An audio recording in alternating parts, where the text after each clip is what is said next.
Kom ons sluit ons oë. Here Jesus, dankie dat ons hier so vanoggend kan kom sit, Here, en kan kom sing en kan kom hoor, Here, hoe U ons optel.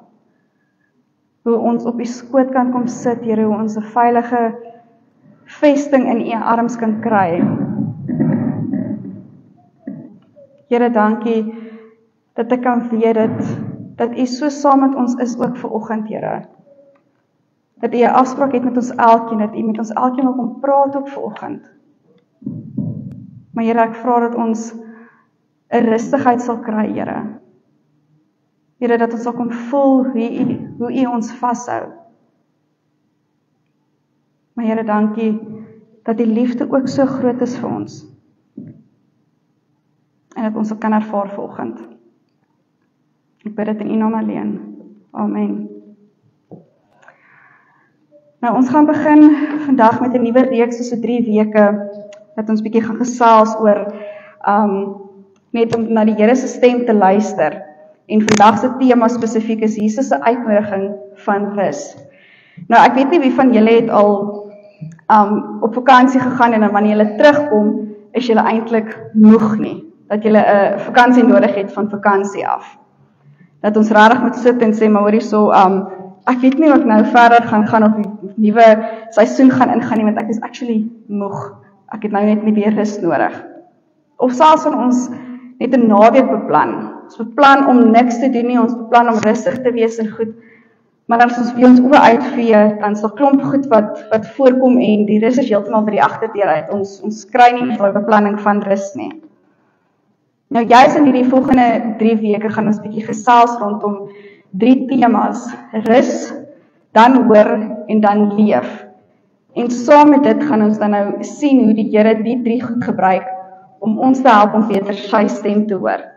Om beter ingestel te wees op wat hy vir ons dan wil sê. Want baie keer wonder ons maar, hoe hoor ons die Here se stem? Maar om te dink dat rus ook iets kan beteken en ons kan help om die Here se stem te hoor, is iets wat Jesus vandag met ons wil kom deel. Want ons dink altyd om die Here se stem te hoor, moet ons besig wees. Ons moet aktief betrokke wees in ons gemeente of gemeenskap en ons moet goed gaan doen om iets terug te gee.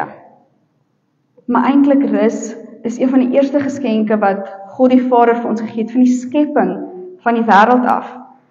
'n Geskenk wat ons kan vat waar ons heeltemal wegbreek van die alledaagse besig wees en hard werk en al hierdie goed wat ons moet doen. Maar tog diep binnekant ons kan ons 'n stukkie rus kom vind saam met die Here en kan ons kan weet dat Jesus vir ons op soveel plekke eintlik hierdie woord vir ons kan verduidelik wat rus beteken en hoe belangrik rus vir ons is. Maar vanoggend gaan ons net na een gedeelte kyk, Psalm 62, vers 6 tot en met vers 9, die van julle wat julle Bybel saam met julle het, kan soontoe te blaai. Nou, daar is regtig ongelooflik baie tekste wat gaan rondom rus in die Bybel. Ek is nogal so baas geweest dat ek dit bietjie gaan oplees het, maar daar is nogal so redelik klompie. Nou vers 6 sê vir ons daarso: net by God vind ek rus, want op hom vertrou ek. Net hy is my rots en my redding, my veilige vesting, sodat ek stewig kan staan. God is my redding en my krag. Hy is my rots, my sterkte. God is my toevlug. Vertrou altyd op hom, my volk. Stort julle hart voor hom uit. God is vir ons 'n toevlug. Ons lees net tot daar. Nou, ons staan aan die ander kant van Paasfees. Ons het verlede week Paasfees gevier, die kruisiging en die opstanding van Jesus. En tog in die tyd het Jesus aan die vroue verskyn, het aan sy disippels verskyn, en die Here het seker gemaak dat die mense weet hy het opgestaan. Maar tog die vrouens en die disippels, aan die een kant was hulle gejaagd gewees, want hulle het nie mooi geweet wat om te doen nie, maar tog het hulle ook ongelooflike vrees gehad en was hulle gebroke gewees oor die omstandighede wat plaasgevind het. Maar wat mooi is Jesus het hulle eintlik ingenooi in die tyd, toe hulle daar weggekruip het in hierdie bovertrek, om tot rus te kom. Al het Jesus self van hulle verskyn en het hulle gesien dat Jesus regtig opgestaan het, moes hulle in daai tydperk wees van rustig wees. Van een kant wees afgesny van die wêreld, sodat hulle eintlik ingestel kan wees op God die Vader se stem. Want in daai tyd wat hulle in die bovertrek was eintlik 'n tyd gewees waar God met hulle gewerk het in hulle harte deur om vir hulle te sê maar wie Jesus werklik is. Wie hy as koning is, wie hy as redder is. En waar hierdie klomp kon geworstel het met hulle eie gebrokenheid van hulle kan nie sonder Jesus lewe nie. Hulle weet hulle het Jesus nodig, maak nie saak wat nie. So hulle het hierdie nadenke gehad sodat hulle afgesluit was van die wêreld in hierdie rusperiode wat hulle in was. Maar tog die Psalm verduidelik vir ons nou eintlik baie mooi dat by God rus vind. En ons emosies is nie mekaar en ons weet nie regtig wat rondom ons aangaan nie. Maar baie keer is dit dan ons liggaam se manier om vir ons te waarsku om te sê maar oor die vat 'n dag af. Vat rus, maak tyd om net te gaan asem skep en wees net rustig. Al is dit by die huis op die bed of al is dit by die see of waar ook al, om te gaan asemhaal. Maar tog baie keer wanneer ons dit doen, voel ons dan skuldig ook. Ons voel baie keer skuldig om te sê, maar ek vat 'n dag af en ek gaan net niks doen nie, want my to-do-lysie word net al hoe langer. Maar tog is hierdie skuldgevoel net 'n gevoel. Dis nie iets wat ons doen nie. Jesus verskyn aan ons deur die Heilige Gees om vir ons te sê, maar kom in, skuif daai skuldgevoel weg, sodat jy totaal en al rus kan vind by my. Sodat ons totaal en al net kan kom vrede vind en kan kom asem skep in Jesus se teenwoordigheid by sy voete. Nou ek het al in my eie lewe besef dat wanneer ek regtig tyd uitsit om so by die Here te gaan sit, dan kom dalk dan vra ook op, vra van die woord en vra van my geestelike lewe en selfs ook geestelike behoeftes wat die Here aan my bekend maak.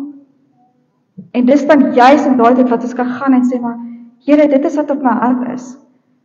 Here, dis die vraag waarmee ek worstel en ek kom sit in rustigheid en ek kom lê dit voor die voete neer en ek kom praat met U daaroor.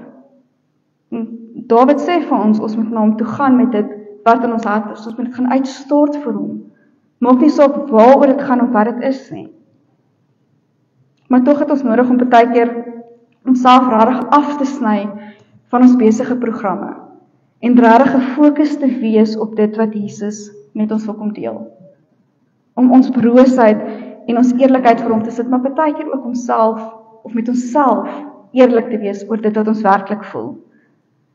Want ek weet nie hoe baie van ons werklik invoeling is oor dit wat ons beleef in ons binneste nie. Ek weet nie of julle nou al gehoor het van die ding van ons voel eerder met ons koppe as wat ons met ons harte voel nie. En dit is nog as 'n groot ding baie keer, ons steek ons emosies weg van ons hart af, maar ons voel met ons kop en ons dink met ons kop. Maar eintlik sê die Here vir ons, kom in voeling met jou hart, sodat ons kan rus vind. Sodat ons kan vind dit wat die Here met ons wil kom deel. Dat ons kan luister met ons harte, wat hy vir ons het. Maar selfs hierdie disippels, toe hulle so in hierdie plek was van rus, was hulle gekonfronteer gewees met vrees wat hulle kon gehad het. Vrees om sonder Jesus te wees. Maar Jesus nooi hulle in. Jesus gee vir hulle hierdie geleentheid om afgesonder te wees en regtig in voeling te kom met hulle emosies. In voeling te kom dat hy wel saam met hulle is, al is hy nie fisies daar nie. Maar hy het opgestaan en deur dit het hulle nuwe krag gekry. Want in hierdie rustydperk het hulle besef wat hulle nodig het, toe hulle dit gekry het, kon hulle uitgaan en dit gaan uitleef, met 'n nuwe krag wat Jesus vir hulle gegee het. Nou God het vir Moses gesê oor die Sabbatdag, die volgende in Eksodus 16 vers 23. Dit is soos die Here gesê het, môre is 'n rustdag, 'n gewyde Sabbat van die Here. Maak alles gaar, bak wat jy wil bak en kook wat jy wil kook. En wat oorbly nadat jy geëet het, moet jy wegsit en bewaar vir môre. En dan vers 9